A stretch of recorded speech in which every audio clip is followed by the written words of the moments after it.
بسم اللہ الرحمن الرحیم۔ السلام علیکم۔ ایک شخص ایک ذبح کی ہوئی مرغی لے کر مرغی فروش کی دکان پر آیا اور کہا کہ بھائی ذرا اس مرغی کو کاٹ کر مجھے دے دو۔ مرغی فروش نے کہا آدھے گھنٹے بعد آ جانا۔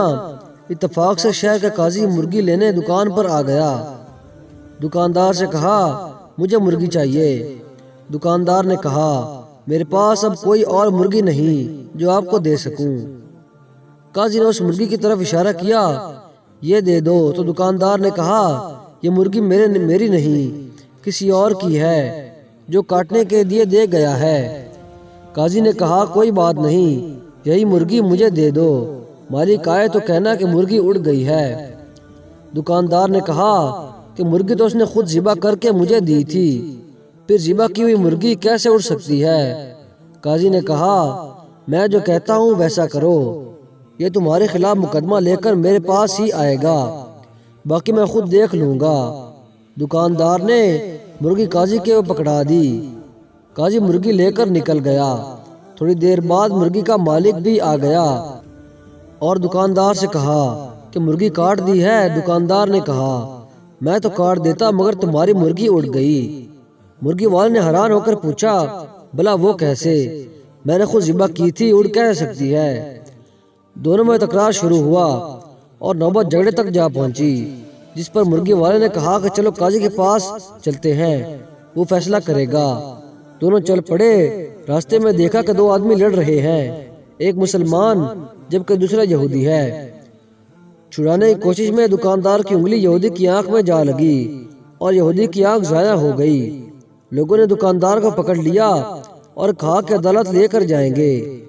دکاندار پر دو مقدمے بن گئے۔ جب عدالت کے قریب پہنچ گئے تو مرغی فروش اپنے آپ کو چھڑا کر بھاگنے کی کوشش میں قریبی مسجد کے مینار پر چڑھ گیا۔ لوگ جب اس کو پکڑنے لگے تو مینار پر چڑھنے لگے تو اس نے چھلانگ لگائی تو ایک بوڑھے آدمی پر گر گیا، جس سے وہ بوڑھا آدمی مر گیا۔ اب اس بوڑھے کے بیٹے نے بھی لوگوں کے ساتھ مل کر اس کو پکڑ لیا اور سب اس کو لے کر قاضی کے پاس پہنچ گئے۔ قاضی مرغی فروش کو دیکھ کر ہنس پڑا کیونکہ اسے مرغی یاد آ گئی تھی، مگر جب قاضی کو تینوں کیسوں کے بارے میں بتایا گیا تو اس نے سر پکڑ لیا۔ اس کے بعد چند کتابوں کو الٹا پلٹا کیا اور کہا کہ ہم تینوں مقدمات کا یکے بعد دیگرے فیصلہ سناتے ہیں۔ سب سے پہلے عدالت میں مرغی کے مالک کو بلایا گیا۔ قاضی نے پوچھا تمہارا دکاندار پر دعویٰ کیا ہے؟ مرغی والا بولا جناب اس نے میری مرغی چرائی ہے، مرغی میں نے ذبح کر کے دی تھی، یہ کہتا ہے کہ مرغی اڑ گئی ہے۔ قاضی نے کہا کیا تم اللہ تعالیٰ اور اس کی قدرت پر ایمان رکھتے ہو؟ مرغی والا بولا جی ہاں کیوں نہیں۔ قاضی بولا کیا اللہ تعالیٰ بوسیدہ ہڈیوں کو دوبارہ زندہ کرنے پر قادر نہیں؟ تمہارے مرغی کا زندہ ہو کر اڑنا بھی بھلا کیا مشکل ہے؟ یہ سن کر مرغی کا مالک خاموش ہو گیا اور اپنا کیس واپس لے لیا۔ قاضی دوسرے مدعی کو لاؤ۔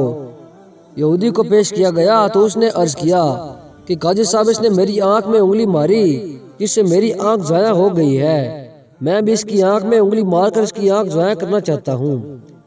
قاضی نے تھوڑی دیر بعد سوچ کر کہا مسلمان پر غیر مسلم کی دیت نصف ہے، اس لیے پہلے یہ مسلمان تمہاری دوسری آنکھ بھی پھوڑے گا، اس کے بعد تم اس کی ایک آنکھ پھوڑ دینا۔ یہودی بولا بس رہنے دیں، میں اپنا کیس واپس لیتا ہوں۔ قاضی بولا تیسرا مقدمہ بھی پیش کیا جائے۔ مرنے والے بوڑھے کا بیٹا آگے بڑھا اور عرض کیا کہ قاضی صاحب اس نے میرے باپ پر چھلانگ لگائی جس سے وہ مر گیا۔ قاضی تھوڑی دیر بعد سوچنے کے بعد بولا ایسا کرو کہ تم اسی مینار پر جاؤ اور مرغی فروش پر اس طرح چھلانگ لگاؤ جس طرح مرغی فروش نے تمہارے باپ پر چھلانگ لگائی تھی۔ نوجوان نے کہا قاضی صاحب اگر یہ دائیں بائیں ہو گیا تو میں زمین پر گر کر مر جاؤں گا۔ قاضی نے کہا تمہارا باپ دائیں بائیں کیوں نہیں ہوا؟ نوجوان نے بھی اپنا دعویٰ واپس لے لیا۔ تو دوستوں ویڈیو پسند ہے ویڈیو کو لائک ضرور کریں اور آپ کو ویڈیو کیسی لگی کمنٹ کر کے ضرور بتائیں، آپ کی ایک کمنٹ ہمارے لیے بہت زیادہ اہمیت کی حامل ہے۔ تو دوستوں مجھے دیجیے اجازت اور دعا میں یاد رکھیے۔ اللہ حافظ۔